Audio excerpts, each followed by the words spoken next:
बिस्मिल्लाहिर्रहमानिर्रहीम, अस्सलाम वालेकुम, वेलकम टू क्विक रिव्यू। और क्विक रिव्यू के अंदर आज जिस टॉपिक का हम क्विकली रिव्यू लेंगे वो है जी पार्टीशन ऑफ बंगाल 1905। यानी कि आज हम बात करेंगे तकसीम बंगाल की और हम ये देखेंगे जो बंगाल की तकसीम है ये क्यों अमल में आई, इसकी ज़रूरत क्यों महसूस हुई और फिर उसके बाद इसके जो असरात हैं वो क्या हिंदुस्तान की पॉलिटिक्स के ऊपर पड़े। तो इसमें हम डिस्कस करेंगे सबसे पहले बैकग्राउंड और इसकी कॉजेज़ डिस्कस करेंगे। उसके बाद हम देखेंगे कि ये जो पार्टीशन है इसके ऊपर जो है रिएक्शंस क्या आए, मुसलमानों का क्या रिएक्शन था, हिंदुओं का क्या रिएक्शन था। उसके बाद हम स्वदेशी मूवमेंट को डिस्कस करेंगे, इनॉल्वमेंट ऑफ पार्टीशन को डिस्कस करेंगे यानी जो इसकी मनसूखी हो गई इसके असरात क्या पड़े, और एट द एंड हम रिज़ल्ट्स की बात करेंगे कि भाई हिंदुस्तान के ऊपर जो है वो इसके असरात क्या पड़े कि ये जो पूरे के पूरे तकसीम का प्रोसेस था और फिर उसके बाद पहले तकसीम किया गया फिर तकसीम को ख़त्म कर दिया गया, तो अब ऑब्वियसली इसके इम्पैक्ट्स पड़े हिंदुस्तान की पॉलिटिक्स के ऊपर, उसको डिस्कस करेंगे। तो चलिए स्टार्ट करते हैं। सबसे पहले अगर बात करें इसके बैकग्राउंड की और कॉजेज़ की, यानी इसका पस मंज़र क्या था कि भाई इससे पहले क्या हुआ और क्यों ये ज़रूरत महसूस की गई, तो उसमें सबसे पहले हम इससे पहले देख चुके हैं कि जो कांग्रेस है वो 1885 के अंदर जो है वो बनी, यानी 1885 के अंदर कांग्रेस को जो है वो कायम किया गया। और क्यों कायम किया गया, इस वजह से मिस्टर A.O. ह्यूम साहब जो थे उन्होंने इसे कायम किया था कि भाई ये हिंदुस्तान जो है इसकी वाहिद सियासी जमात है और ये मुसलमानों और अंग्रेज़ों दोनों, मुसलमानों और हिंदुओं दोनों के लिए जो है वो क्या करेगी जी, एक साथ मिलके काम करेगी। लेकिन हमने देखा कि तकरीबन कोई 1905 तक अभी तक कोई भी ऐसा कोई खातिर ख्वाह मुसलमानों के लिए नहीं हो सका। गो के ये बहुत हैरत की बात है कि कांग्रेस के जितने भी बड़े बड़े लीडर्स थे वो मुसलमान भी थे, वहाँ पर उसमें शामिल थे, लेकिन फिर भी ज़्यादा जो इसका काम था वो हिंदुओं के लिए ही था। उसके बाद हमने देखा कि 1987 में क्या हुआ जी। अब ये तो इसका बैकग्राउंड था। कॉजेज़ के अंदर सबसे पहला कॉज हमारे पास आता है जो बंगाल के अंदर कात आया। अब ये जो कात आया बंगाल के अंदर, ठीक है, अब ये कात आया 1987 में, मुख्तलिफ टाइम्स में आया। 1887 में आया ये कात, 1943 के अंदर भी ये आया। तो बंगाल जो है यहाँ पे अक्सर जो है ये कैद की सिचुएशन होती है यहाँ पे, तो इस वजह से क्योंकि ये बहुत बड़ा एरिया था, तो बहुत बड़ा एरिया होने की वजह से वहाँ मैनेज नहीं हो पाता था, कहीं बारिशें नहीं हो रही किसी इलाके में, या आप नीचे यहाँ पे मैप में देखें भी कि कितना बड़ा एरिया था, ठीक है। तो ये तो अभी डिवाइड किया हुआ है तो पूरे का पूरा, तो उसमें फिर मैनेज करना बहुत ज़्यादा मुश्किल था। तो ये एक पिक्चर आप सामने देख रहे हैं, ये इसके फेमन की ही है, जबकि यहाँ पे कात पड़ा था बंगाल के अंदर, तो उस टाइम पे इस तरह की कंडीशन थी कि खाने को भी कुछ नहीं था, तो इतनी बुरी कंडीशन थी, तो अंग्रेज़ों के लिए इसको मैनेज करना मुश्किल था। दूसरा, इसका एरिया बहुत बड़ा था, ठीक है, यानी कि दूसरा जो मेन कॉज बना वो क्या बना, इसका एरिया बना। तकरीबन कोई 1,89,000 स्क्वायर फिट जो है ना इसका एरिया बना, तो उस वजह से फिर जो है इसको तकसीम करना पड़ा इतने बड़े एरिया के ऊपर।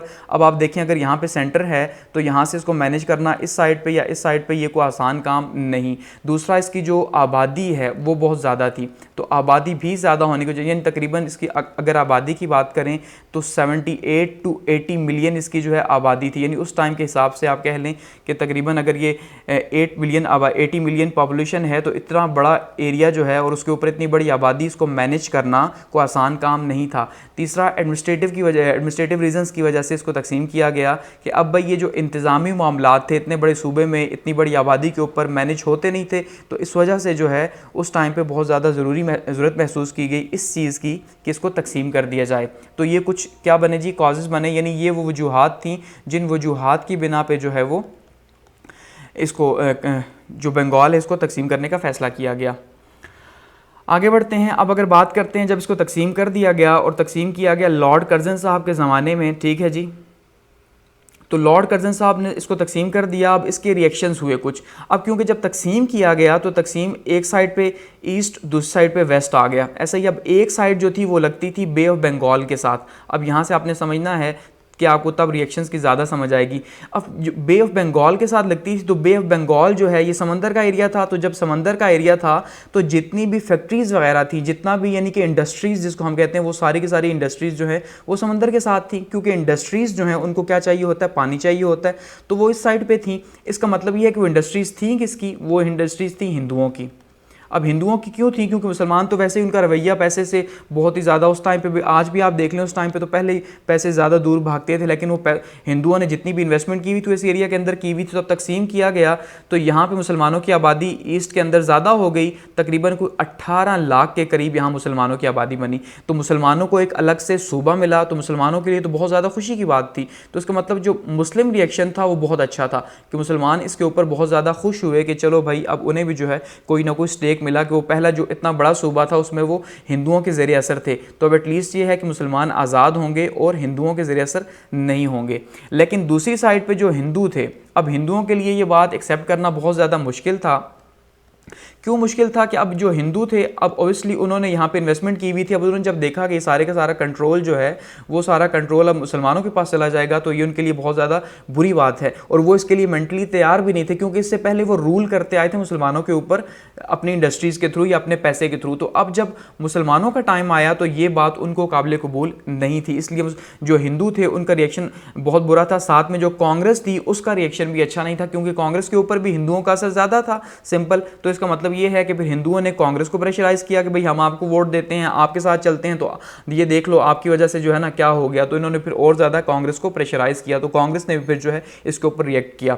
उसके बाद अगर हम बात करें बिजनेसमैन लोगों की, तो बिजनेसमैन लोग तो पहले ही इसके हक में बिल्कुल नहीं थे, क्योंकि बिजनेसमैन सारे के सारे हिंदू थे, और अब वो हिंदुओं वाला जो कंट्रोल है वो चला गया था मुसलमानों के पास, इसलिए वो बिल्कुल खुश नहीं थे। यानी कि इसमें मिला जुला रिएक्शन आया, मुसलमान खुश थे लेकिन बाकी जो है खुश नहीं थे। अब जब हिंदू खुश नहीं थे तो हिंदुओं ने क्या किया? ऐसा ही है, अब खुश नहीं थे तो क्या वो छोड़ देते? क्योंकि इतना बड़ा मुल्क था, सबसे ज़्यादा स्टेक था, यानी 80% आबादी तो नहीं की थी, हिंदुओं की थी। तो अब हिंदू क्या करते? तो हिंदुओं ने फिर क्या किया जी? स्वदेशी मूवमेंट स्टार्ट कर दी।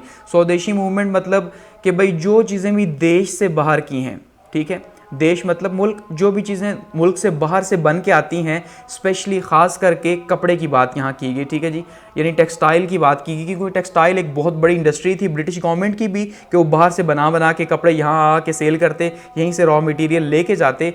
तो उन्होंने कहा जी, जो कांग्रेस थी और जो हिंदू थे, यानी हिंदू प्लस कांग्रेस, ये दोनों मिले और इन्होंने एक मूवमेंट स्टार्ट कर दी कि भाई जितनी चीज़ें भी मुल्क से बाहर से आती हैं, विदेश से आती हैं जिसको कहा जाए, तो वो सारी की सारी आज से हम इस्तेमाल नहीं करेंगे। तो इन्होंने क्या किया जी? वो तमाम की तमाम चीज़ें जो हैं उनका ढेर लगाया चौकों के अंदर, चौराहों के अंदर, और उन्हें क्या किया जी? आग लगा दी, वहाँ पर उन्हें जला दिया।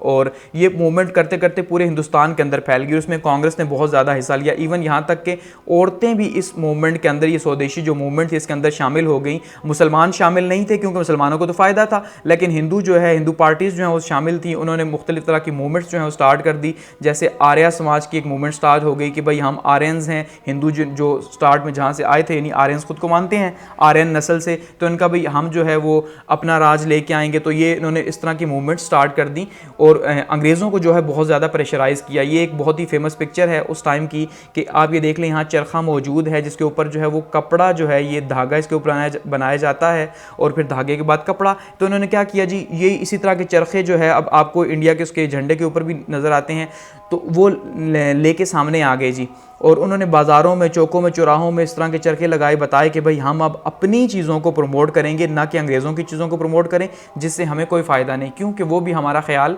नहीं करते। तो इससे मूवमेंट्स बिल्ड हुई, उन्होंने बाइकआउट किया, जितनी चीज़ें बाहर से आती थी हिंदुओं ने उसका बाइकआउट किया, ठीक है जी। और इसको फिर क्या हुआ जी? उन्होंने कहा कि भाई जो इंडिया की बनी हुई चीज़ें हैं, जैसे मैंने कहा ये धागा वगैरह है, कपड़ा है, उसको प्रमोट किया गया। तो ये स्वदेशी मूवमेंट चली इसके अगेंस्ट में, पार्टीशन ऑफ बंगाल के अगेंस्ट में।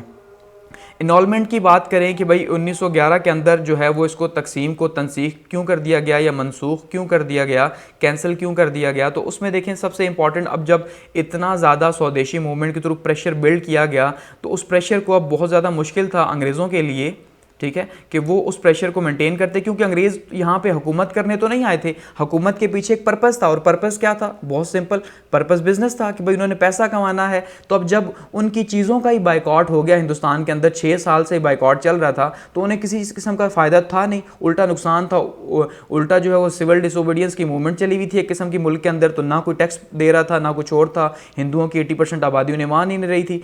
तो उसके नतीजे के तौर पर उनके ऊपर प्रेशर पड़ा, उनका भाई ये क्या, भाई ये तो बहुत ही गड़बड़ गड़बड़ हो गई है। ऐसे में उन्होंने क्या किया, ये जो किंग जॉर्ज साहब थे, इन्होंने फिर दिल्ली दरबार के अंदर जो है इन्होंने अपनी ताजपोशी की जो रस्म थी उसके अंदर अनाउंस किया कि भाई हमने जो कैंसिलेशन हमने जो बंगाल को तकसीम किया था उसको कैंसिल कर रहे हैं। ठीक है, उसको कैंसिल कर दिया गया। दूसरा, हिंदू और कांग्रेस जो है उसने बहुत ज़्यादा प्रेशर बिल्ड किया हुआ था, इसी वजह से ये हुआ। और ट्रेड लॉस जो है अंग्रेज़ों को बहुत ज़्यादा हुआ, यानी जो ब्रिटिश थे उन ब्रिटिशर्स को बहुत ज़्यादा लॉस हो गया। तो उस लॉस की वजह से फिर जो है इन्होंने ये काम किया, तो इस तरह से ये कैंसिल हो